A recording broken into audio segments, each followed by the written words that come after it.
What's up, squad? This is Brandon from the Bantu Sun. Thank you so much for joining me today. So I had to make a video. I wanted to set the tone. I wanted to make sure this was recorded, that I said it early on. And that is President Trump is playing a dangerous game. He says to President Zelensky, you're playing with World War III. But I would just as much argue that President Trump is playing with World War III. Why would I say this? To understand my point of view, you have to understand how we got here, right? America has been probably the most powerful country in the world since the late 1800s. And it grew into this role, right? And it was very regional, very internally focused. And as a result, it came against the old world. What was the old world? The old world was Europe has sped ahead through competition and exposure, creativity and competitive and competing with each other. Europe has soared to new heights. Africa was still in the darkness, a large portion of it, mind you. Definitely not to the technological degree. It was only involved in a global, it was only a global contributor, not purely a victim. When you start getting more to the Islamic countries on the northern and eastern edges. But for the most part, sub-Saharan Africa wasn't global. Asia itself was insular, and Europe was running amok. And in doing so, Europe was able to advance technologically, and they started carving up the world. This hyper competitiveness through Europe's like a bunch of kids that can't put the sugar bowl down. It caused war upon war upon war upon war. The European has always been like this, right? This is his nature, right? This is the culture from which he comes from. This is how he grew up, going all the way back to ancient Greece. This has been the nature of Europe. Reason why, because you have this dense population on this small peninsula. And you have the minerals and goods, such as coal and iron ore, the goods you need to make war material, and a martial man to do it. So Europe, when they became global, they took this mindset with them, right? Whether you call them conquistadors, stormtroopers, shock troops, whatever you want to say, they took this mindset with them at home and abroad. This came to a head when the child of Europe, America, became super powerful, more powerful than the European countries that had birthed it, right? But in America had inherited that warrior nature. It advances means to conquest. It was in its very nature. Europeans' ambitions hit a boiling point in World War I. America eventually comes in, and this war is seen as a truce. Now remember, this is a war between two powerful sides. A rising Germany on one side, and then you can say the British Empire on the other, and then America joins in. Just from to put the two polars in comparison with each other. World War II happens because World War I was unfinished, right? The Germans felt they were done wrong. Britain and France still had the aspirations to hem the Germans in. World War II inevitably occurred. America once again is brought into this, right? Being a child of Europe, being its neighbor. But in the Second World War, America understood, from the attack at Pearl Harbor to Hitler's blitzkrieg across Europe, America understood the power of the Eurasian continent. The Eurasian continent, which is two continents, Europe and Asia technically, but it's one Eurasian landmass, has been, not the birthplace like Africa, but it has been the center of humanity. It's the largest continent, the most populous continent with the most resources, right? It has been the world island. this Eurasian continent. And left to its own mechanisms, although individually not as powerful as America, collectively, they were 10 times as powerful as America. America understood that based off what little Japan did with Pearl Harbor. Remember, Japan was a resource poor country and they run amok. They went all the way down to Australia, through Southeast Asia, through Manchuria, Korean Peninsula, all the islands of the Pacific. This was a poor country, Japan. They did all this off of hustle, right? And then you had Hitler, who eventually got bogged down in the East with the Soviet Union because it just got too big for too long and under the wrong climate. But America realized, look, these guys are mischievous. And America at the time had the power to sit both sides down. They took the two antagonists, or what was left of them, Japan and Germany, and say, look, guys, we know your problem. You're too small. You're too small for your industry. You're too small for your ambition. It's okay. Join an alliance. I'll give you my markets. My markets is more than enough to suffice for you. And not only that, but we'll be on the same team and we can be in this world together. So wherever I go, you go, right? This quelled these ambitions. And it also created a superpower we call the West now. As you remember the famous quip about NATO, the purpose of NATO is to keep Russia out, or the Soviet Union out of Europe. Keep the Soviet Union out. The Americans invested in European peace, and the Germans, who up to that time became one of the most powerful, ambitious, and zealous people on the continent, keep them down. Keep the Soviets out, America in, Germans down. That was the famous quip about NATO. We fast forward out. Now this has led, whether you like it or not, this has been a relatively peaceful time.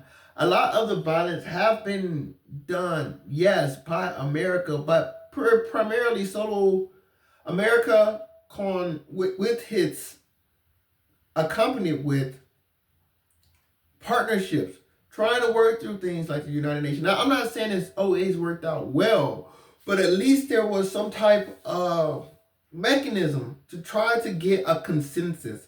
And most people can say this was most successfully seen with driving Saddam Hussein out of Kuwait during Desert Storm. So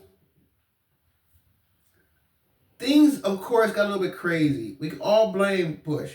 We know President Bush, the younger, 43, probably from a foreign policy point of view, it's one of the worst foreign policies presiding presidents I can see. For the purpose of American interests, I believe. For the purpose of America, it turned everybody against America, right? And you got this kind of an isolationist thing, but we still dibbled and dabbled.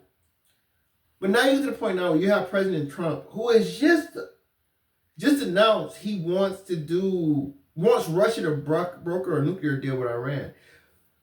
This is among many things. President Trump is taking a sledgehammer to Pax Americana, I believe.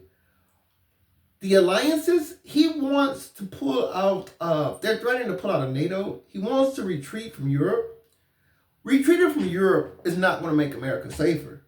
All you're going to do is create either a highway, because the only thing now stopping you from the bad guys, before it was you. It was America, accompanied with France, in Germany, in Western Europe. They're watching what's going on east of them. Now he's talking about coming out. So what's going to happen? Now the Europeans have impetus. One, I'm not going to talk about how he's betrayed Zelensky, right or wrong. It was probably a better way to do that, because now nobody's going to trust America now. And you're pulling out, so basically saying, Europe, you're on your own. So what Europe going to do? Europe is probably going to go hyper psycho. They're going to have to start getting the guns out, getting the tanks out, getting the jets out. So now you're creating a martial race that's bitter against America, because America leaving them stranded right on American borders now. If you understood how this world works, geopolitically, the good Lord gave us a round sphere to operate. You can only go so far until you're coming back. The world is separated into thirds, more or less. North America, South America, Europe, Africa, you could say China, Australasia. The subcontinent India is a special case, of course. More or less, these are your efficiency zones, the world being split into thirds. These zones allow for the layers of temperature. So you have your Arctic within the zones, you have your subarctic, your subtropical, and your tropical in the zone. Your temperate and your tropical in the zone. And then you can only go so far until you come right back out, right? Because this is how the climate works. You have the equator in the middle, your tropical zone, then your subtropical, your temperate, your Arctic zones. That's the North Pole and your South Pole. So not only that, but because of this, now you also have the same time zone. So these zones are very, very efficient. What happens when America retrenches back into America, right? It concedes the rest of the world. The rest of the world is richer. The rest of the world is stronger. The rest of the world is more populous. So from a defensive point of view, America is saying, we're not going to be in East Asia. I saw Marco Rubio talking about China's becoming stronger. There's nothing America could do about it. You just try to mitigate it. Yeah, that's the understood, of course, Secretary Rubio. But he was talking about an agreement with Taiwan. No, America needs security pact with Taiwan so that China knows that that's going to be the trigger wire. Marco Rubio, Secretary Rubio, it sounded like already they're trying to ease a negotiation to pawn off Taiwan to China. It's almost as though Trump wants to have a multipolar world of US, Russia, China, which we're not heading that direction because India is going to come up. Russia's in the past. They just have its nuclear weapons. And it's tougher than Europe, which just gave up all martial spirit up until this point. But I have no doubt that Europe can get it back in a very heinous way. And Trump is expecting it's going to be this peace with this multipolar authoritarian world. And my whole premise is no. If you go back to the world before America had its finger in everybody's pot, when America had security, more or less, he's going to forsake all of that. And you think China is going to stay in a sphere? Or do you think they're just going to turtle up until they get strong enough to poke their head out their shell? Or do you think Russia's going to stay in a sphere after all this? Or are they going to turtle up? They're going to stay in their shell till they're strong enough and they're going to poke out their head. And then they're going to be in the Western Hemisphere. Then they're going to be in Cuba. Then they're going to be in Venezuela. Then they're going to be in countries that America would say they're not the best of friends with them. I think it's a very dangerous game. I think the concept of America's partnership, whether you're talking about in East Asia with Japan and South Korea or Western Europe, America put its hands around, America hugged through Japan, through NATO, America hugged Eurasia. So Eurasia was always stretching away from the center towards America. Trump is doing the opposite. He wants to release it and empower countries such as Iran and Russia, which sits at the center of the Eurasian continent. When they're in power, what's going to happen? It's going to suck the energy back to the center, which is going to bring further Eurasia integration. That is the single greatest threat to America's security I can think of. You have 4 out of the 5 UN Security Council members on the Eurasian continent.